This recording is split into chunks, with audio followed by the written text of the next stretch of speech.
ओम शांति। 7 मार्च 2024 की साकार मुरली से होमवर्क। आज की मुरली से हम लक्ष्य लेंगे, फॉलो फादर और मदर कर भविष्य में ऊंच पद पाने का पुरुषार्थ करना है, अर्थात विश्व का मालिक बनना है। फॉलो फादर मदर करना अर्थात संपूर्ण निर्विकारी बनना। संपूर्ण निर्विकारी बनने के लिए आज हम अपने सामने स्मृति में रखेंगे सतयुग को। बाबा ने कहा, वर्तमान समय सभी काम चिता पर चढ़ जल मरे हैं, अभी तुम्हें पावन बनना है। पावन बनना क्योंकि सतयुग में छी आत्माएं नहीं जा सकती है। तो बाबा इस समय हमें ब्राह्मण बनाकर फैमिली प्लानिंग का रिहर्सल करवाते हैं, अर्थात हमें संपूर्ण निर्विकारी बनाते हैं। संपूर्ण निर्विकारी बनने के लिए श्रेष्ठ कर्म होने चाहिए। जितना बाप की श्रीमत पर चलेंगे उतना ही हमारे कर्म श्रेष्ठ होते जाएंगे। ये श्रेष्ठ कर्म बाप ही सिखलाते हैं। मुख्य श्रेष्ठ कर्म है अपनी कर्म और मन की स्वच्छता, सबके प्रति शुभ भावना शुभ कामना रखनी है। और सबके लिए आज हम ये स्मृति में रखेंगे, कोई भी आत्मा संपर्क में आए, सबके प्रति जितनी शुभ भावना शुभ कामना होगी, हमारा मन हमारे कर्म में स्वच्छता होगी, उतना अंदर रूहानियत आएगी। फिर हम जब किसी को ज्ञान समझाएंगे तब रुहाब भी होगा।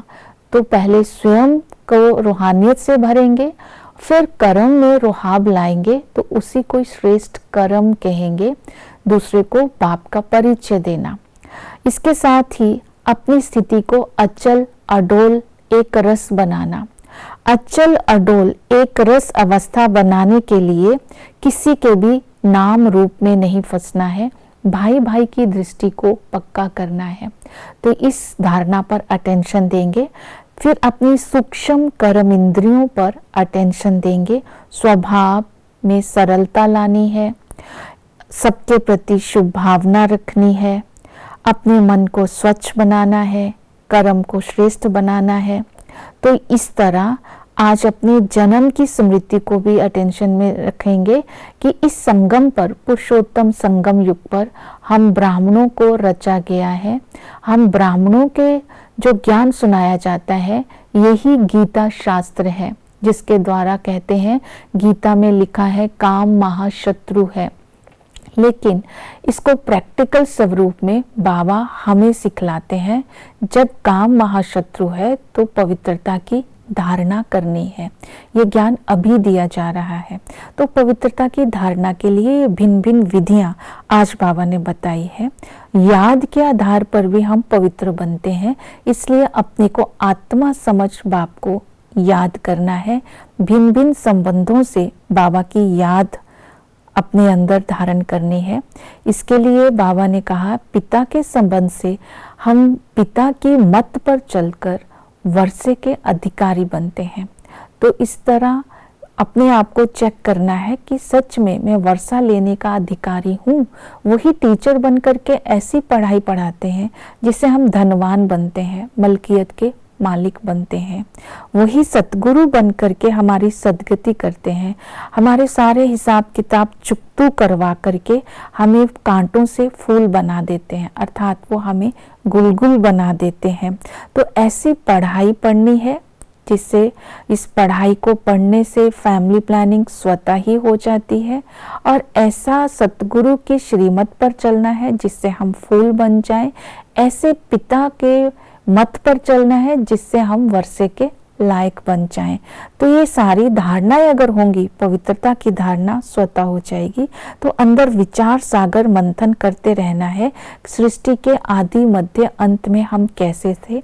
आदि में हम देवता थे, एक धर्म था, फूलों का बगीचा था, एक धर्म, एक राज्य, एक मत, एक भाषा थी।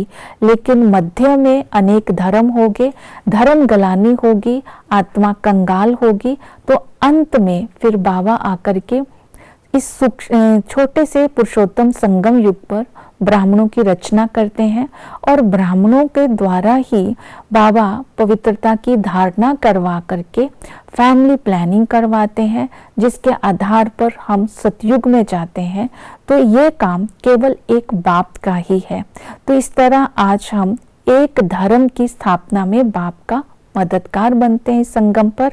फिर बाबा ने कहा इसी के आधार पर आप सेवा करो, बेपरवाह होकर के वाणी चलाओ कि जो काम महाशत्रु है, इस काम विकार को खत्म करके फैमिली प्लानिंग करने का काम केवल एक बाप का है। ये आप हेल्थ मिनिस्टर को भी बता सकते हैं। तो इस तरह आज सारी मुरली में बाबा ने फैमिली प्लानिंग के ऊपर चलाई है, पवित्रता की धारणा के ऊपर चलाई है। तो इन बातों को आज सारा दिन स्मृति में रखेंगे। ओम शांति।